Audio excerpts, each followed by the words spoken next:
Why don't you tell me what happened on August 5th, 2000, at the close to the intersection of Ruth and Bronham? Well, I was in my uncle's yard, 845 roof, and a woman came through in a gray Suburban, I think the color was, and she she asked for some crack and stuff. I like I got it, and I started to approach the truck. I didn't go all the way up on it, but I didn't want to see my face for it. And I seen the gun in her lap and stuff, my hand right there and stuff. I just told her to throw the money out, and I was gonna throw her the dope. And then when I just shot her, cause I seen a little flash, I was walking up to it, and and she just raised her arm. Well, that's when I shot her. Okay. And I just So let me recap this. You said you were standing out there at 8:45. Romance Mosby is the person who we now know committed the murder. He confesses for the first time to his cousin Carlos Jones. Originally, Romance was investigated by the Sheriff's Department, but not the Sikeston PD, because the Sikeston PD had Albert Baker, and they had David Robinson as their intended target, and they continued to follow the leads with respect to David Robinson, but not Romance Mosby. So what happens with Romance is he ends up getting off scot-free. Somebody, Deion Savage, confidential informant, called Bobby Sullivan and told him you got the wrong man. Romance Mosby did it. Carlos Jones said he seen Romance do it. Corenzo Hill said that that Romance told him he did it, but they wasn't going after none. They was after me. David ends up being convicted though, and that's when Romance begins to confess to more and more people. He confesses to Michael Richardson, whom Romance was imprisoned with for a time period. Basically, he approaches Michael Richardson and he says, what's the difference between voluntary manslaughter and involuntary manslaughter? Because by that time, private investigators were already approaching Romance Mosby and asking him about his involvement with the murder. And basically, what Michael Richardson said is that Romance told him that he had shot the white lady and that he was making it sound like it was involuntary manslaughter because he thought that that's what he'd actually committed, and he wanted to know more information about it.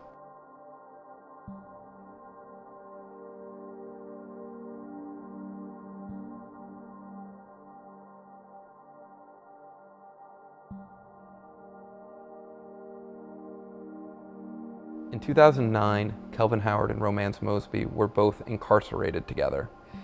Romance Mosby was about a month or two away from getting released from prison on that crime, and he actually reads a newspaper article about our law firm taking over David's wrongful conviction case.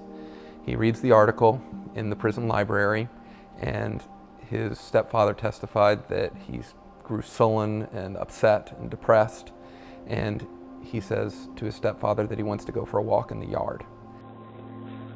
And then, right then, discussion came out here. Romance with the tripping about it or singing about it, however you want to word it. And I said, well, he said, what I'm going to do? I said, well, you tell me the truth. What's going on? He said, David is free. David did not do this crime. And I said, what you mean? I said, all these years you sat back and let him be in prison for something he ain't done. He said, well, man, what should I do? I said, did you do it? And we got up and walked the track, and he looked at me in my face and said, yes. I said, well, why, man? Why would you sit back all these years and let him do this time? Why else would he kill himself? Why else would he do that if he wasn't despairing and assuming that he was going to be convicted of a crime that he confessed to and that someone else was serving a prison sentence for? And Kelvin didn't have to come forward. He came forward voluntarily after Romance's mom died. And he said, you know, she's gone. I was respecting her wishes while she was alive, and now that she's gone, I feel it's important to step forward and tell the truth and tell you what happened. And to find out that he actually confessed to him that day that he hung himself was, I think pretty powerful. Sad, but for David, very powerful evidence. Obviously, the more people that he confessed this to would tend to demonstrate more credibility around it. If it's just one time to one person, there might be more of an argument that it's not credible and should not be admitted. But I think there's a strong argument for it to be admitted, but that's a decision that a judge would make. Except for the audio tape confession, you're relying on someone else's recollection of what Romance Mosby said. And you can't be sure what they've forgotten or what might be inadvertently embellished or things like that. We know that the confessions are all reliable because they all tell a consistent story. And the consistent story is that the murder actually happened on Ruth Street. It happened in a drug deal. It happened when he saw the victim's gun and he shot her on accident. That's the important part. You have this nucleus of facts that are all completely consistent across every single confession that he told to everyone. It's unfortunate that here we are in 2016 and we're having to rely on other people's recollections from 2009, 2004, 2002, and so some of the details are just going to get muddled as time progresses.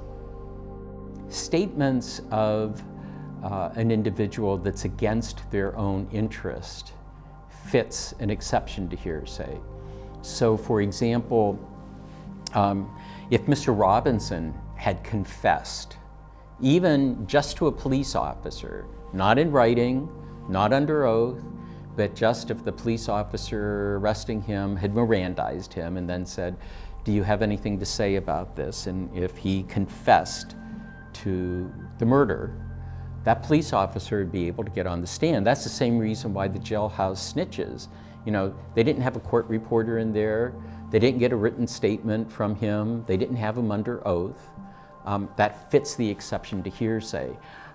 I understand the prosecution trying to make the argument that this recorded statement is not as reliable as something under oath or whatever, but it still fits. It's a statement against this individual's interest.